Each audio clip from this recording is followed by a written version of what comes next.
Cool. All right. I feel like a puppet in the Muppets. Just use my hands a little bit. All right. So, what are some common side effects of the medication I'm taking, and how can I manage them? So, if we want to pick a specific common medication that people are typically on, like, say I'm on the depression medication, would you give out any one particularly first to try, and what would some common side effects be? A common medication used in people with depression and anxiety are SSRIs, or selective serotonin reuptake inhibitors. Common side effects with those are increased anxiety at the beginning of using them, changes in your sleep habits. So if you don't sleep well, it might be great to take it in the morning, but if you start feeling tired during the day, switch it and take it at night. So those are some of the most common side effects. Very frequently, people will also experience things like nausea, changes in their bowel habits, or changes in their sleep habits. So that's something to discuss with your doctor to decide what's the best course of action for you, if you need a dose change or a medication change. Sure. Did you say if that was like for depression or? Yes. Okay. All right. What lifestyle changes can I make to manage a chronic condition? So, I don't know, what's your most common thing that you see or hear about? Okay. A common chronic condition that I encounter frequently in my office is hypertension and high cholesterol. One of the most important changes you can make for that is your diet. Eating whole foods is what I recommend. So cutting out garbage foods. Eliminate fast food, try to eat whole foods like fruits, vegetables, and lean meats, and healthy oils like avocado oil, coconut oil, and olive oil. Okay. How often should I schedule checkups with you? As a primary care doctor, what I would love to do with my clients is to see them at least once a year. So with kids, it's a little bit of a different story. Newborns get seen frequently, maybe every 2 to 4 weeks at the very beginning, and then we spread that out to every 2 to 3 months, and then every 6 months until they're about 3 years old. After they turn 3 or 4, I like to see you once a year for a well visit. Obviously, if you're sick, I want to see you more often. Cool. Am I doing better? Yeah, you're doing better. What are some signs that I should seek medical attention immediately? This video is more for people like Katie who are like, I'm fine, I'm gonna get through it. Okay. I might be like, vomiting, but I'm fine. All right. So what I'd like to do is go over a few situations where you need to seek urgent medical attention, because sometimes we don't know if we've never been sick before. So with kiddos, I'll start there. If they have a temperature higher than 102 and it's not breaking with a lukewarm bath or age appropriate or weight appropriate doses of Advil or Tylenol, depending on how old they are, they need to see their doctor. Okay, if it's the middle of the night and they're lethargic, meaning they're hard to wake up, they won't eat or drink, that's an emergency room visit. If you're an adult and have a high fever that you are very uncomfortable with or can't manage with home medications, and you're having other symptoms of illness like trouble breathing, coughing, wheezing, severe abdominal pain, that's an emergency room visit. You need to go get evaluated. However, if you have a great relationship with your primary care provider, call them and get their advice. What I would say is too much vomiting or diarrhea, the GI upset thing that goes around often, is if you're having 10 stools or more a day and you're having trouble staying hydrated, you need to be seen by a provider. You might even need some IV fluids. Sure.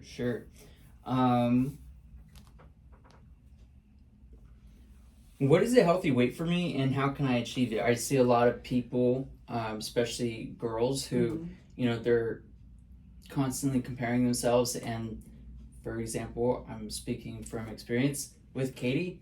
She'll go, like, we went to dogs, we went dancing, and I don't go dancing very often, especially country dancing, There was this girl, and she was like this big, that tall, curly hair, and just like sass out of nowhere. And that really like puts Katie down because she's like, that's the perfect girl, and then I'm tall and I'm not like that skinny. But she's, in my opinion, she's perfect just the way she is. Exactly. Yeah. And I'm like, you look great.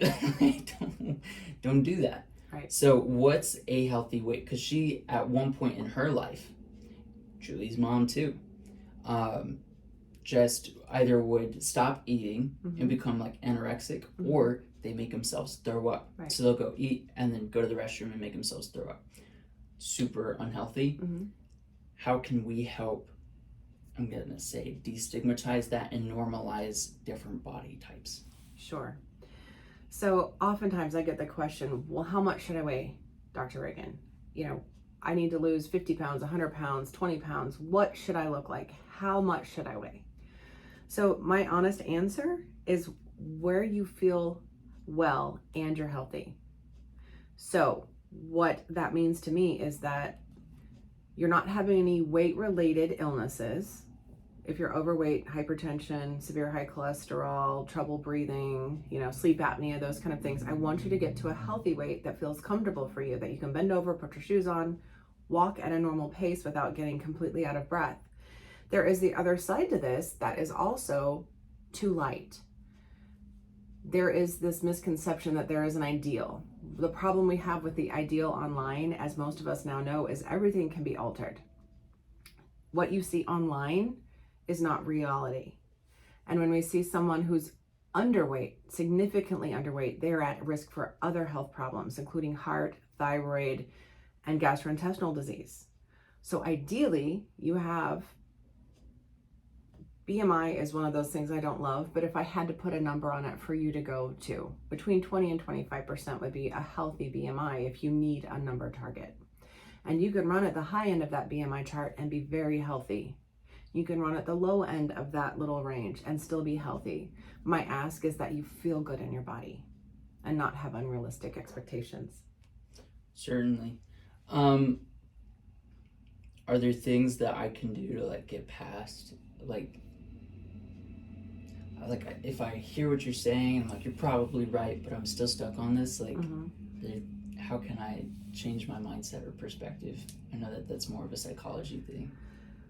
That is a big question, and unfortunately what we have in this world is not medically sound recommendations for what the ideal person is. So we have fashion magazines, and we have Fashion Week, and we have online influencers who are very thin and just living their life.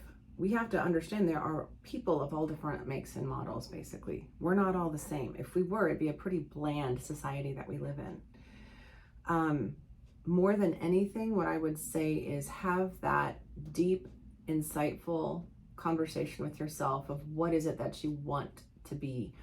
Why is this goal that you're seeking important to you? If it's for health, if it's for creating a long-lasting, healthy life, if it's for being a good example to other people, those are reasons to have the desire to improve your body composition.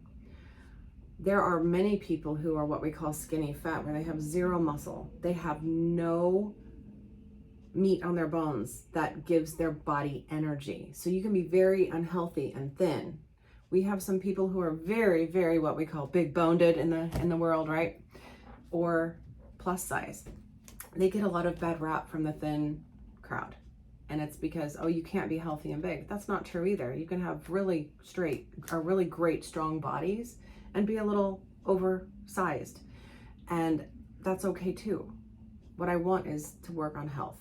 That would be my goal. And so if you are struggling to find what is a healthy ideal for you, please talk with somebody that you love about it, or somebody who can have a very unbiased conversation, like a therapist or your doctor. Who's this message for? Like, could you I don't know.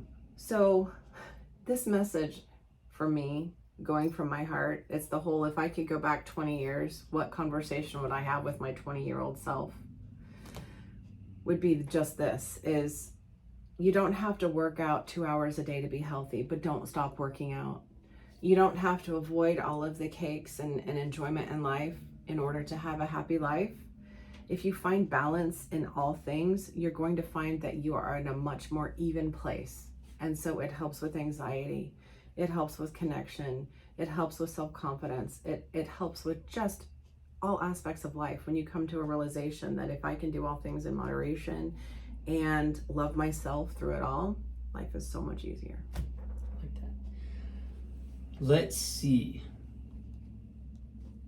What are some common health concerns related to my family history? So say in my family, we might have, well, some people might have like had cancer and passed away from it because they didn't eat right, or they had like black mold in their house and then it like caused other things, and or we might also just have like cancer running in our family along with mental health issues. So one, I guess, how could I, know what these things are, and then how could I move forward to take care of those things? Sure. So many people have a family history of XYZ disease. So you can have a family history of type 2 diabetes. You might have a family history of cancers, thyroid disease, heart disease, strokes, dementia, very broad range of things that we might have to deal with in our life. So something that I have really been happy to learn with functional medicine is that our history doesn't predict our future. So first and foremost, I want you to hear that just because mom and grandma and grandpa had a certain condition, it doesn't mean that you are destined to catch or get the same condition. And what I am finding is it's this little world of epigenetics. It's a thing that just because we might have a gene that is programmed for that certain condition, it's what's around that gene in your DNA and then your environment that you're put in that may trigger it becoming active or not. It also may trigger in your body to suppress that gene so you don't have that. It's the reason the 92-year-old gentleman who smoked 60 years or 80 years of his life doesn't get cancer, and the person who smoked for 20 years does. There's just different environmental conditions, but the epigenetics, the part that's inside the body, can also make a huge difference. It's an interesting thing. It's not always, it's in your genes, you're gonna get it. It's not always, well, I grew up in this terrible place contaminated with all of these heavy metals, pesticides, fertilizers, it is, how did I come through it, right? What was your mindset? How was your mental health? How was your sleep? How was your relationship with yourself? Those things are just as important as your genetics, because those things you can actually do something about. You can choose to eat healthier foods and things like organic and then filtered water, and trying to get healthy air in your home by using an air purifier, things like that. Selecting not to utilize higher chemical burden products like cheap candles and things like that. Okay, use essential oils for your fragrance instead. It's a lot healthier. So those are the things that I would recommend you look into. And if you have more questions on that, I would be very happy to guide you in how to clean up your home. Sure. Question, you mentioned filtering water. So I, along with a lot of other people, get like a Brita filter thing pitcher, and then it expires, or it goes past the date. Filter. Yeah, I just keep drinking it, and I like the idea of drinking water out of a pitcher. So is that really important? I would start this off with like, if you have a Brita filter and like you just never changed it. So I don't know scientifically what happens if you don't change it. I just know that it well, doesn't. Why is it important to drink filtered filtered water? Okay. All right. If you don't know the answer, you don't have to answer it. Well, I do. I'm just trying to see how best to formulate that answer, because it is a good thing. Well, because I know a lot of people, like myself included, if I understood the importance of why I need to drink filtered water, I would. Okay. I know that there are like metals, there's chemicals, and there are diseases passed through water. I was literally watching this thing about Bill Gates and his like thing turning poop into like clean water, like crazy things, and like how that's like a whole thing in like third world countries. Well, we just about drink our tap water hose water. You know? Right. Okay.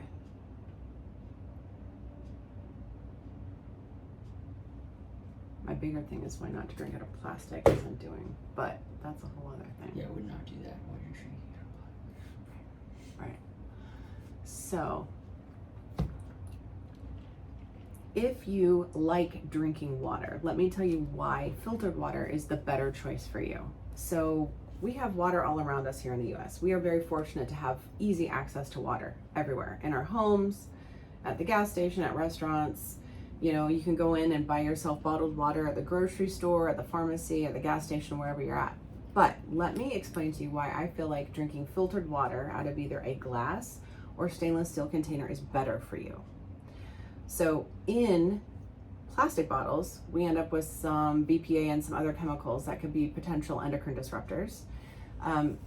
Avoid it as much as possible. So especially when we have plastic that goes under temperature changes, hot to cold, hot to cold. So if you have your water bottle in the car that's plastic and it's 120 degrees inside your car, it's going to be releasing a lot more of those chemicals than maybe a bottle that's always been at room temperature and never goes through extremes.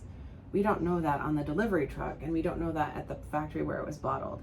So that would be a reason to avoid bottled water unless you absolutely have to drink it for a reason. Filtered water, I'm going to go down that path for you as to why filtered could be better.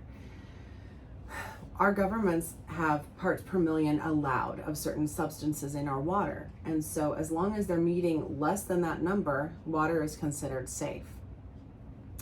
That being said, they don't take into consideration a cumulative effect. So if there's just under that cutoff line of different allowed chemicals or contaminants in your water, when they are all combined, they could still cause problems. An example of this is one that hits very close to home for me. My mom lives in a small town up in Nebraska. Their city water reservoir is downstream from the city dump. Okay? So when I travel to this little town in Nebraska, I never drink the water. I don't even brush my teeth in the water, and I really don't want to take a shower in the water, so I get a hotel room elsewhere. Because there is a very high number of people that are developing cancer in that town.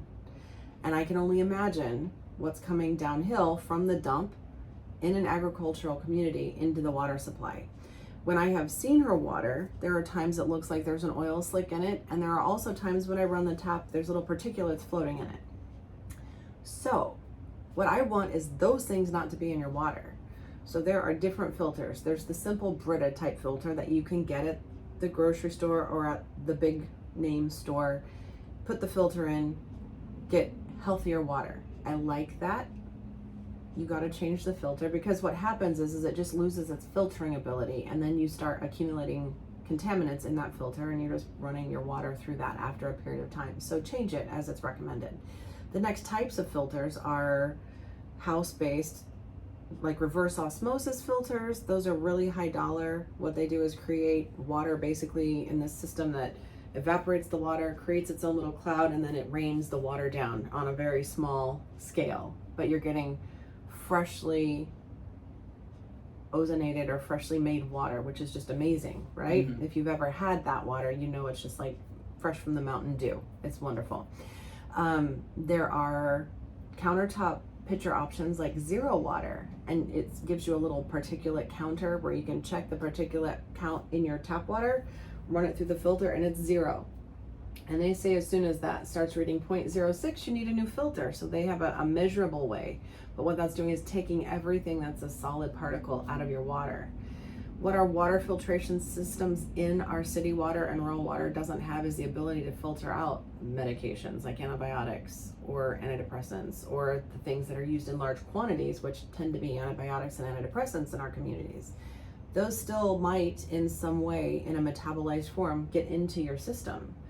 So there's many reasons why filtered water would be a better choice, in my opinion. Sure. I want you to take all that, and that was all good. It's all good stuff. Yeah. I mean, I can edit and everything. I really want you to focus on the Brita filter for this. Okay. I think that was all good. Yeah. Figure out how to condense it, and really, this is what's going to grab people. And I'm thinking maybe we might be able to make money off of the Brita thing. Okay. There's like ways to do this, but Right. if you can say, if you like never change your Brita filter, you need to hear this, and then you can just mention, you know, how there's those little floaties and the oil slick, whatever, like the story about your mom, and talk about how, I mean, don't go too scientific-y. Like you could say, this can cause cancer, boom, boom, boom. So when your thing starts blinking, where you get the 0.06, gotta change your filter. Okay. So that's a zero filter. That's a different thing altogether. Okay. Versus Brita, but I could talk zero. I would, you could do both, but I would suggest focusing on the Brita filter because I think majority of people. That's the first line. Yeah. Okay. Say the line again for me. What is it you want me to say? If you never change your Brita filter, you need to hear this. Okay. If you never change your Brita filter, you need to hear this. So, the reason you're filtering your water is to get rid of all of the crud that's in tap water, the little things that float. Maybe a little oil slick or that weird brown color that you get out of your tap water. So, you think you're doing a great job, you run it through the Brita filter, and great, it's working. The water's still clear after 6 months, but what is happening is there's an accumulation of all of those little particles that you're filtering out now living in that filter. So I'd really encourage you to make sure you change it every 90 days as they recommend so that you have the cleanest, healthiest water for you. If I don't change it, does that bacteria stay in the water, and like what would the side effects be? Like would I get cancer? Would I just be fine? I can't really say that. No, but like what would happen if I don't change the filter? Am I just exposing myself to bacteria? In theory, it's not just the bacteria, it's like you're actually holding on to the contaminants that's been filtered out, and so you're actually creating a higher burden of contaminants that you're running your water through. Good. All right. How can I improve my sleep quality? For example, I am special. My mind goes crazy. It never stops, and I will like turn off my phone. I do all those things. I'll put on like rain sounds, whatever. Sometimes that helps. My quality of sleep is terrible, and I either wake up constantly throughout the night, or I have like panic attacks, and then I can't sleep. So what are things that I can do to improve my sleep quality? Okay. Here's my top five, not 10, ways to improve your sleep at night. Set the thermostat to 65 degrees.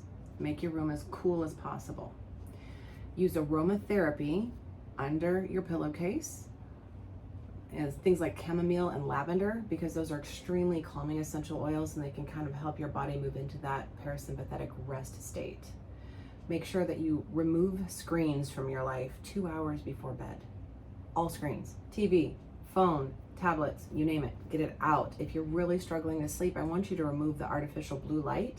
Even if you have your little nighttime version on your phone, get rid of it. You need to have quiet time for your brain and your eyes to know that it's time to quiet down.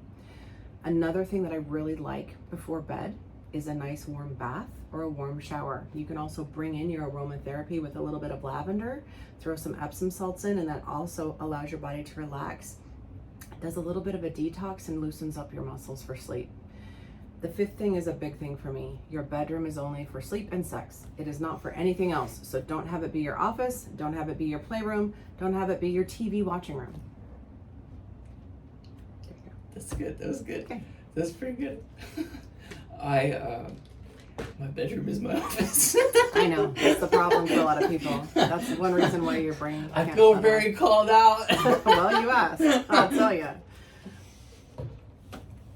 All right. Could you do another thing on sleep? For example, Julie and I like to sometimes fall asleep while watching movies. Is that okay, or is this something like if you're watching movies to fall asleep with the TV on, stop doing that? Here's why. Sure. So if you watch movies while you're trying to fall asleep, or have the news on, or your favorite program right before bed, what you're not doing is allowing your brain to turn off. You're inputting stimuli rapid fire through our eyes.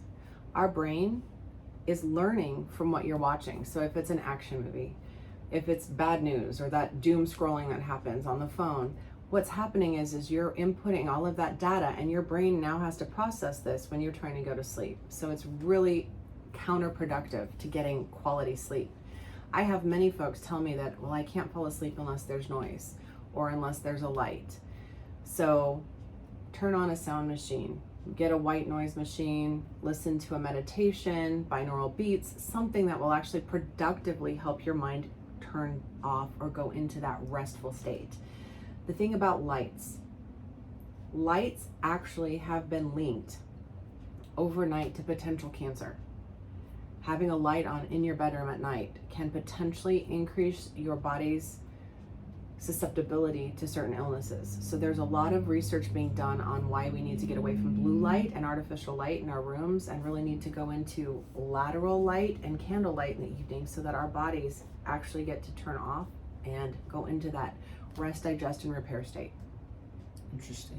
Yeah, there's a link that I'd like to link off that one that talks about blue light and how it's harmful. I feel like Yeah, make it's sharing more data. You know, Yeah. if they want to watch the video. Yeah, I would or like love webinar. have that stuff like on the website, so Yeah. people could go see the website Mhm. for more. Oh yeah, yeah. What are the potential risks and benefits of each treatment option? That is like super vague. That's really, yeah, I can. Holy crap. All right, moving on. How long will it take for me to recover from my condition? All right, so say I go and I don't know, Julie's got these things that come up on her hand. Mm-hmm. Like I forget what it's called. It's like my ex had it too. Like eczema? Yes. Yeah. And so like it comes in like a rash, and or it like makes her Blisters, hand. Yeah. Mm-hmm. And it happens a lot when she gets really stressed. Mm-hmm. And the only thing that she's found that helps that is like the CBD cream, Mm-hmm. but like a very special type of CBD cream. Otherwise, like it's like ongoing. I know that that's not really a great condition to talk about. I don't know, what would be a typical condition you might hear of that, I don't know, whenever I get like a bug bite, where is it? I'm like, how long is this gonna be here? It's like 2 to 3 weeks before it heals. Mm-hmm. So I don't know. What are your thoughts? That's a really hard one because there's Yeah, so many it's so conditions. hard. Yeah. What lifestyle changes can I make to improve my condition? So, okay, I've got depression. What can I do? If you're suffering from depression, some things that you can do in your life that can help you improve your symptoms are, first off, creating a network of friends. You want your tribe, okay? So there's a statement that says your vibe attracts your tribe. If you want to be around happy, hopeful people, throw that out there. Put out your energy into happy and hopeful, and find those people that are attracted to it, because it's this statement of misery loves company. Have you ever heard that before? So misery loves company. Everybody's down in the dumps, and we can all compare notes on how bad life is. So find the tribe that meets the vibe that you want. Even if you're not genuinely there yet, seek out the people that are the vibe you want to have. So that's one huge thing that you can do to help yourself with your mental health. If we want to talk about other things you can do to help your depression, that would be eating right, healthy foods, organic whole food, cut out sugars, cut out artificial colors and dyes, cut out alcohol. Those things are really counterproductive if you want to have a healthy internal system. Sleep enough. 6 to 8 hours a night is not barely getting by for many people. So aim for 8 to 9 hours of sleep each night. Productive sleep. Try to set a schedule. If you stick to a schedule, it also helps your monkey brain, the one that brings out the depression and anxiety. It helps it feel comfortable and safe. So if you set a routine every day, that'll start instilling that safety in your brain so that you can kind of come back to who you want to be. Another thing that you can do is stay hydrated. Drink plenty of water. When we're dehydrated, we end up with headaches, we end up feeling fatigued, we end up with cramping, but it also just makes us feel blah. So stay hydrated with good, healthy water. Throw some lemons in it or some cucumbers, whatever you like to get it a little bit of flavor, but drink water. And one of the most important things you can do for your mental health is don't sit in a dark room. Go outside, get some sunshine, Many of us have become so used to sitting inside online because of the last 3 years of required Zoom school or Zoom meetings or online business, working from home. Go outside, put your feet in the grass, and really feel, hear, see, smell, and touch nature. Good stuff. Also feel called out again. We all do it.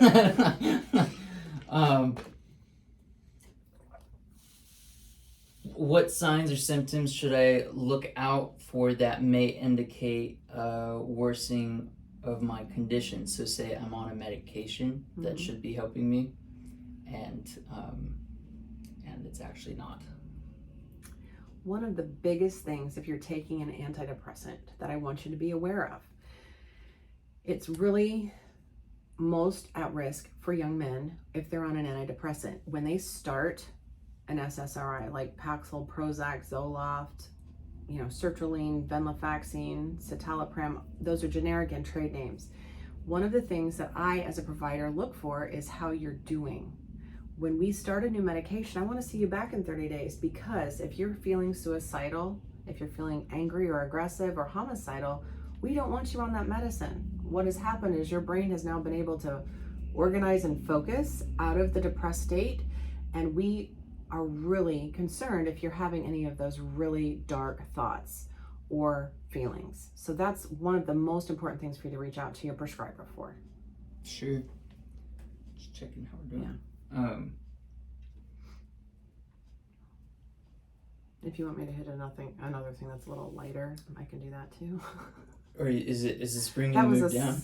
No, that one, what side effect or what is something I need to... Yeah, I mean, you can't, okay, sorry.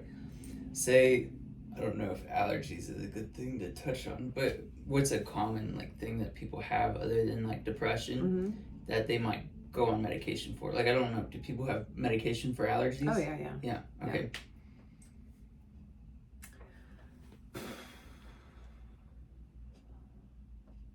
If you are a seasonal allergy sufferer, listen to this. There are multiple over-the-counter medications now available for just about anybody. There's nasal inhalers, there's pills, there's liquids, there are topical creams that you can put on a skin rash.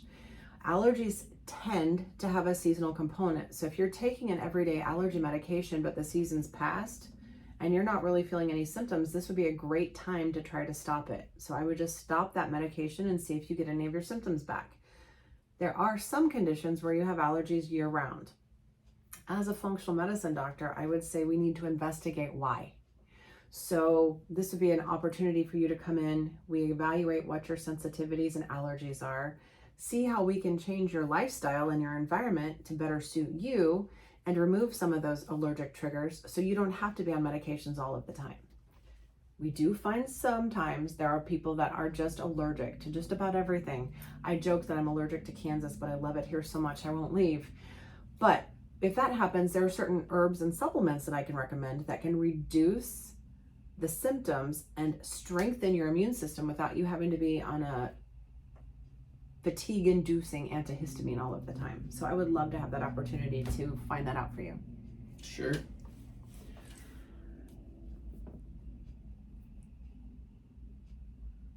You gave yourself a monkey face. Yeah, it's a skill that I have. Yeah. Jason teases me that I can look like a who.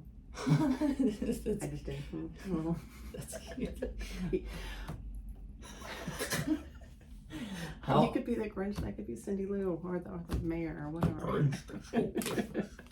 How often should I schedule follow-up appointments with you? Especially, this is something for Julie that she struggles with. I have no problem being like, hey, and maybe this is just me. I am so comfortable with just being like, hey, this thing's not working.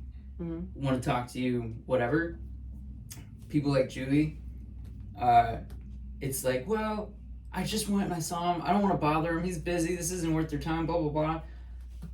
Aren't you guys here to help? I have a great little spiel about that.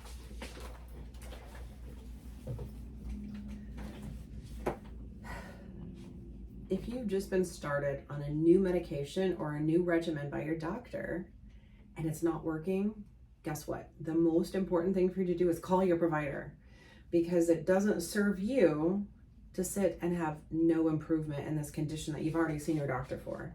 And it doesn't serve your doctor for when you follow up in 6 months for them to say, hey, how's that treatment I gave you going? And you say, I stopped it a month after I started it, or it didn't work and made me feel sicker. Because what happens is that prolongs your recovery by that many months.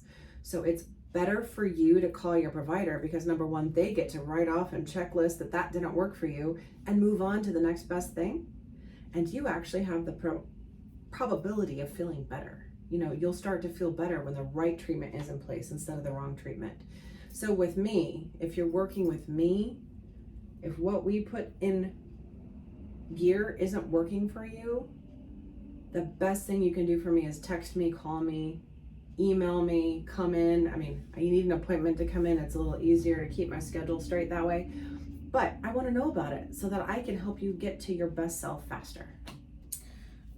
People like Julie and Katie get discouraged very easily. So if they're like, okay, I'm going to try it, and then this, even if there's like, this doesn't work, I need to know, and then we can move on to the next thing. Because this thing didn't work, it's like, nothing's going to work. Right. They get discouraged really easily. Do you have anything to say to people like that?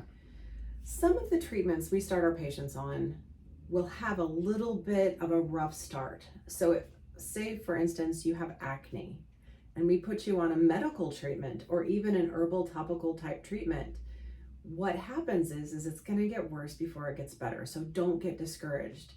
If every doctor was really good at telling you what to expect, we'd have a lot less disappointment in our clients. But just knowing that you have the ability to ask, hey doc, what should I expect with this treatment?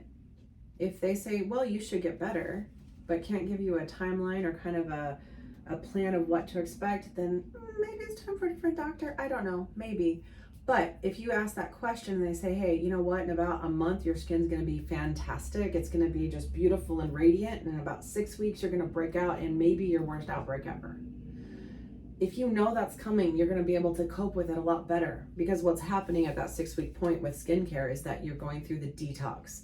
Your body's purging, it's clearing, it's cleansing, and it's gonna be terrible before it gets better. And it's about that 3-month mark before we get to where we can say this is as good as it's gonna get on this particular treatment. So it takes time. So be sure to ask your doctor, if you have a new treatment, what should I expect? And if they can't tell you, pay attention. The big thing to also understand is everyone is unique. So what might be your experience may not be somebody else's experience. So at that point, I want you to have that open line of communication between your provider and yourself.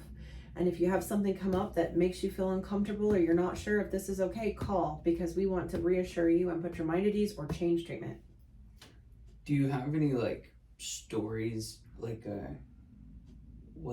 of the craziest thing that ever like happened in your time of being in healthcare since '96 or whatever? I got lots of crazy stories, but they're crazy. They're crazy. Like what kind of crazy? Like the ghost something in that's the not closet? gonna like scare me, Like the ghost in the closet? Or is it the something that's like, oh man, that's like fascinating. Like if we were at like a cocktail party, what would you tell me? Like for example, I was listening to this Andrew Tate. I don't agree with everything, but like he's entertaining. He was talking about when he went to go buy his Lamborghini. Or no, Bugatti, sorry. big difference there. Get it straight. When you go to buy a Bugatti, it's a real process. There's like a whole like, they gotta like check you off, make sure you're qualified to drive their car, and then like you meet all the other people who are gonna buy a Bugatti that month, and then there's like a dinner party. And these are all like people from different industries, and they're all like talking. Like you've got one guy who's a doctor, you've got one guy who's like, he owns his own like tech company. You've got one guy who's doing this, and this. One person's like a sugar baby, whatever. At this cocktail party, he was like, everybody was telling stories. What I learned from this is if you're successful, if you want to be where I am right now, at this cocktail party, buying a Bugatti, you've got to be able to to tell a good story. And he's like, in the first 5 minutes that I'm meeting someone and I'm talking to them, I ask them, what's your crazy story? What's the thing that when I leave, I'm going to be thinking about you and your story? What is that thing? And if that person doesn't have that story, then they're not where I want to be. Like, if you can tell a good story, I'm going to stick around you. All right. Well, if you've ever been curious about what actually made me become a doctor, I've got this crazy story. Okay, so I was a nurse. Since 1996, I've been in nursing. I'd always wanted to be a doctor, but I didn't. I chose to be a mom and a wife first, and then a nurse. However, this one particular day, after coming back from maternity leave for my third child, I was the charge nurse for the unit that we were on. And one of my nurses came to me and she said, "Hey, Reagan, I have a problem. We've got this guy over in this other room and his intestines have come out." And I'm like, "Excuse me, what?" Right? What? "Well, he had colon cancer and he wasn't expected to make it, and he only was supposed to, live a few months, and they did what's called a palliative colostomy, where they didn't anchor it or tack it down well. So he had his colostomy pouch, and what had happened is all of his intestines or his colon had come out into the pouch." So I'm thinking, well, why don't we call his doctor? We called the doctor. "Well, what do you want me to do about it? I'm not a surgeon." Okay, so one of our favorite surgeons was standing on the unit, was not this patient's doctor. And I asked this doctor, "What do we do?" He said, "I'm not gonna do anything about it." And I was getting frustrated because this poor man's intestines were in a plastic sack laying on his belly. And I said to the surgeon, I said, "What would you advise me to do if I were the one to take care of this?" He says, "Carefully push it back through the opening, making sure that it doesn't get pale. It needs to stay bright red and warm. If it gets cold and pale, stop." And I'm going, okay, because what that means is that intestine might die. So here I am, standing at the bedside, talking to this very pleasant elderly gentleman. He says, "Oh, this isn't the first time it's happened." Good to know. And he says, "Thank you so much for taking care of me. Nobody was going to help me today." So here I am, carefully threading intestines back into a living human being, having a conversation while he's laying in the bed, and I have my cathartic moment of, okay, I can do this. I'm going to be a doctor. This is ridiculous that nobody else on this unit can do this, but I can. I can be a doctor. So everything went back into place the way it was supposed to, nice and red and, warm. He was grateful. The nurse was grateful. The other two doctors, in my head, I was giving them a piece of my mind. I sat down, registered for the MCAT, and started applying for medical school. That's a story, man. That's a story. That's good. I could not be a doctor. So yeah, that's a story. Okay. That's like the mildest of the stories. That's like, that's a good one. Good job. I was into it. Okay. Whew. All right. What's your biggest pet peeve of being a doctor? Whether it's working with patients or working with other doctors or nurses or whatever. Right. One of my biggest pet peeves of being a functional medicine doctor is when other doctors don't understand what you do, they call you a quack. They say that you're not a real doctor and that you are not practicing real medicine. What I would do, I don't ever want to go argue. I don't want to go and confront anybody because it's just a lack of understanding. But the most important thing I want them to understand is I've actually had a lot more extra training to do what I do than I would have just doing traditional standard primary care. So I have probably the equivalent of another 40 credit hours of training, if not more, just in the integrative medicine part or functional medicine part. I have a certificate in integrative medicine from another university, which is the equivalent to another residency. And I am continuously learning and watching the evolving science. They want evidence-based medicine. I look at all of the evidence of new science that's coming out, basically proving many of the old wives' tales that worked, we're proving and showing the science behind how that works. So I actually think I'm practicing advanced medicine. That's one of my biggest pet peeves. I'm not a quack. I do know what I'm doing, and I'm doing a really good job at taking care of people. Cool. Yeah. Can you tell me a little bit about your quantum metabolic reset? Like, what is that? Sure. Is that like space stuff? So the quantum metabolic reset is this group program that I've started, and the metabolic portion is the simplest thing. It's kind of the hook. It brings people in is they want to feel better. We want to improve metabolism, meaning burning calories and utilizing calories, creating energy, and also helping people be a healthy weight and just thrive. So that's the metabolic reset part. What makes it quantum is we take it into frequency. We take it into the whole person, the body, mind, spirit part of it. When we go into the quantum, we think about the now. And if we want to really, you can go really deep into quantum theory, but it's that we're looking at all possible outcomes at one time, and what decision you make right now impacts that exponentially. So we really teach people how to change mindset and how to visualize the reality they want to have be the outcome, and we support it through that mindset work. We also work on bringing you into the parasympathetic nervous system versus the fight and flight, which is the sympathetic nervous system. If we could bring us more into that rest, relax, digest, and repair, we'd have a lot healthier human beings. The other thing that we do sound baths, we do sauna, we do Healy, which is a microcurrent frequency device, and it is something that I feel could profoundly impact anybody who wants to get better. It's locked. Oh. Am